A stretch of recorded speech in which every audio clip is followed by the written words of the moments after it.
অসমের রাজধানী গুয়াহাটির পশ্চিমাংশে অবস্থিত নীলাচল পাহাড়ে রয়েছে কামাখ্যা মন্দির। এটি হিন্দু তথা তান্ত্রিকদের কাছে অত্যন্ত পবিত্র তীর্থস্থল। এটি একটি প্রাচীন হিন্দু মন্দির। দেবী মহামায়া এই মন্দিরে কামাখ্যা রূপে বিরাজমান। কামাখ্যা তীর্থক্ষেত্র একটি শক্তিপীঠ ও তন্ত্র সাধনার ক্ষেত্র। এটি 51 শক্তিপীঠের মধ্যে অন্যতম। কথিত আছে যে এখানে দেবী সতীর দেহত্যাগের পর বিষ্ণুর সুদর্শন চক্রে যোনি ছিন্ন হয়ে পড়েছিল। বারাণসীর বৈদিক ঋষি বাৎসায়ন খ্রিস্টীয় প্রথম শতাব্দীতে নেপালের রাজার দ্বারস্থ হয়ে উপজাতীয় গোষ্ঠীগুলিকে হিন্দু ধর্মে ধর্মান্তরিত ও তাদের নরবলি প্রথার গ্রহণযোগ্য বিকল্প চালু করার জন্য অনুরোধ করেন।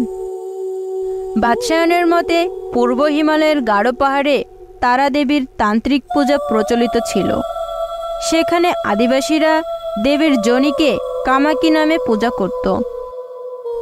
ব্রাহ্মণ্য যুগে কালিকা পুরাণে সব দেবীকেই মহাশক্তির অংশ বলা হয়েছে। সেই হিসেবে কামাখ্যাও মহাশক্তির অংশ হিসেবে পূজিত হন। এই কামাখ্যা মন্দিরকে ঘিরে রয়েছে দারুণ সব কাহিনী। সেসব শুনলে অবাক হয়ে যাবেন।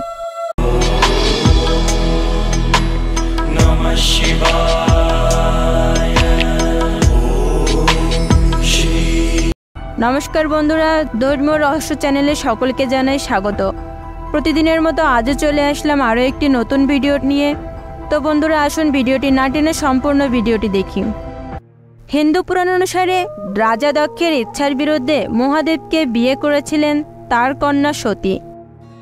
মহাদেবের ওপর প্রতিশোধ নেওয়ার জন্য দক্ষ রাজা বৃহস্পতি নামে এক যজ্ঞের আয়োজন করেছিলেন। যজ্ঞে সতী কিংবা মহাদেব কাউকেই আমন্ত্রণ জানাননি রাজা দক্ষ। মহাদেবের অনিচ্ছা থাকা সত্ত্বেও সতী বাবার আয়োজিত যজ্ঞ অনুষ্ঠানে যান।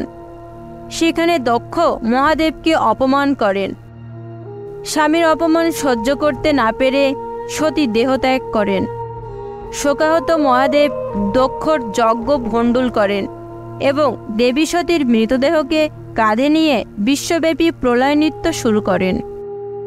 তার তাণ্ডব বন্ধ করতে অন্যান্য দেবতাদের অনুরোধে বিষ্ণুদেব তার সুদর্শন চক্র দিয়ে সতীর মৃতদেহ ছেদন করেন। এতে সতীর দেহখণ্ডসমূহ ভারতীয় উপমহাদেশের বিভিন্ন জায়গায় পড়ে এবং পবিত্র পীঠস্থান শক্তিপীঠ বা সতীপীঠ নামে পরিচিত। কামাখ্যা মন্দির সেই শক্তিপীঠেরই অন্যতম। দেশের সবচেয়ে জনপ্রিয় এবং বিখ্যাত অম্বুবাচী মেলার আয়োজন করা হয় অসমের কামাখ্যা মন্দির সংলগ্ন এলাকায়। হিন্দু ধর্মের বিশ্বাস অনুযায়ী আষাঢ় মাসে মৃগশিরা নক্ষত্রের 3টি পদ শেষ হলে পৃথিবী বা ধরিত্রী মাতা ঋতুময়ী হয়। এই সময়টিতে অম্বুবাচী পালন করা হয়, আর এই উপলক্ষে বিশাল এক মেলার আয়োজন করা হয় সেখানে। অম্বুবাচীর দিন থেকে মোট 3 দিন দেবী কামাখ্যার মন্দির বন্ধ থাকে। সেই 3 দিন কোনো মাঙ্গলিক কাজ করা যায় না। দেবী দর্শনও থাকে নিষিদ্ধ। চতুর্থ দিনে দেবীর স্নান এবং পূজা সম্পন্ন হওয়ার পর মন্দিরে দেবী মূর্তি দর্শনের অনুমতি দেয়া হয়। সেই উপলক্ষে সেখানে উপস্থিত হন লক্ষ লক্ষ ভক্ত। অবাক করা এই ঘটনার সাক্ষী হতে ভিড় জমান দেশি বিদেশি পর্যটকেরা। কামাখ্যা মন্দিরের চারিদিকে চলে নাম সংকীর্তন। অম্বুবাচীর শেষ দিন ভক্তদের রক্তবস্ত্র উপহার দেওয়া হয়। দেবীপীঠের সেই রক্তবস্ত্র ধারণ করলে মনস্কামনা পূরণ হয় বলে বিশ্বাস করেন ভক্তরা। অম্বুবাচীর মেলা আন্তর্জাতিক স্তরেও বিখ্যাত। মেলাকে কেন্দ্র করে যে বিশাল মেলার আয়োজন করা হয় সেটিও দেখবার মতো। আধুনিককালে নারীবাদ নিয়ে গোটা বিশ্ব সোচ্চার কামাখ্যা মন্দিরে, অথচ সেই প্রাচীন যুগ থেকেই আমাদের দেশে নারীকে শক্তি হিসেবেই পূজা করা হয়। কামাখ্যা মন্দির তার জলজান্ত উদাহরণ। কালিকা পুরাণ এবং যোগিনী তন্ত্র অনুযায়ী প্রতিটি নারী শক্তির প্রতীক। এটি শক্তিবাদের প্রধান কথা।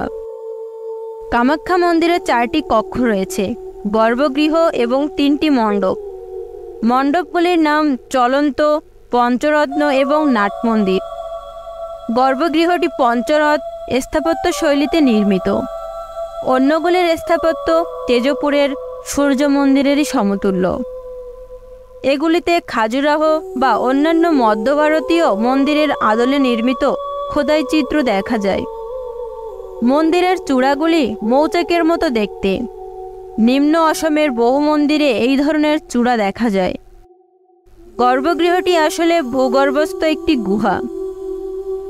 এখানে কোনো মূর্তি নেই, শুধু একটি পাথরের সরু গর্ত দেখা যায়। গর্ভগৃহটি ছোট এবং অন্ধকারাচ্ছন্ন। সরু খাড়াই সিঁড়ি পেরিয়ে এখানে পৌঁছাতে হয়। ভিতরে ঢালু পাথরের একটি খণ্ড রয়েছে। সেটি জনির আকৃতি বিশিষ্ট। এটিতে প্রায় 10 ইঞ্চি গভীর একটি গর্ত দেখা যায়। একটি ভূগর্ভস্থ প্রস্রবণের জল বেরিয়ে এই গর্তটি সব সময় ভর্তি রাখে। এই গর্তটি দেবী কামাখ্যা নামে পূজিত এবং দেবীর পীঠ হিসেবে প্রসিদ্ধ। কামাখ্যা মন্দির চত্বরের অন্যান্য মন্দিরগুলোতে একই রকম জনি আকৃতি বিশিষ্ট পাথর দেখা যায়, যা ভূগর্ভস্থ প্রস্রবণের জল দ্বারা পূর্ণ থাকে। কামাখ্যা 51 শক্তিপীঠের মধ্যে অন্যতম। হিন্দু পুরাণ অনুযায়ী কামাখ্যা মন্দিরে দেবী সতীর গর্ভ এবং যোনি পড়েছিল। সেই কারণেই দেবী কামাখ্যাকে উর্বরতার দেবী বা রক্তক্ষরণকারী দেবী বলা হয়। এই মন্দির চত্বরে 10 মহাবিদ্যার মন্দির রয়েছে। এছাড়াও রয়েছে মহাকালী, তারা, ষোড়শী বা ললিতাম্বা, ত্রিপুর সুন্দরী, ভুবনেশ্বরী বা জগদ্ধাত্রী, কামাখ্যা, শৈলকন্যা, ব্রহ্মচারিণী বা তপস্যারিণী, মঙ্গলচণ্ডী, কুষ্মণ্ডা, মহাগৌরী, চামুণ্ডা, কৌশিকী, দাক্ষায়ণী সতী, চন্দ্রঘণ্টা, স্কন্দমাতা, কালরাত্রি, কাত্যায়নী, সিদ্ধিধাত্রী, শাকম্ভরী, হৈমবতী, শীতলা, সংকটনাশিনী, বনচণ্ডী, দেবী দুর্গা, মহাভৈরবী, ধূমবতী, ছিন্নমস্তা, বগলামুখী, মাতঙ্গী এবং দেবী কমলা এই 30 দেবীর মন্দির। এর মধ্যে ত্রিপুর সুন্দরী, মাতঙ্গী এবং কমলা প্রধান মন্দিরে পূজিত হন। অন্যান্য দেবীদের জন্য পৃথক পৃথক মন্দির রয়েছে। হিন্দুদের, বিশেষত তন্ত্র সাধকদের কাছে এই মন্দির একটি পবিত্র তীর্থ। তো বন্ধুরা, আমাদের আজকের ভিডিওটি এই পর্যন্তই ছিল। ভিডিওটি যদি ভালো লেগে থাকে তবে অবশ্যই লাইক, কমেন্টস করবেন এবং আমাদের চ্যানেলটিতে যদি নতুন হয়ে থাকেন তবে অবশ্যই আমাদের চ্যানেলটি সাবস্ক্রাইব করে আমাদের পাশে থাকবেন।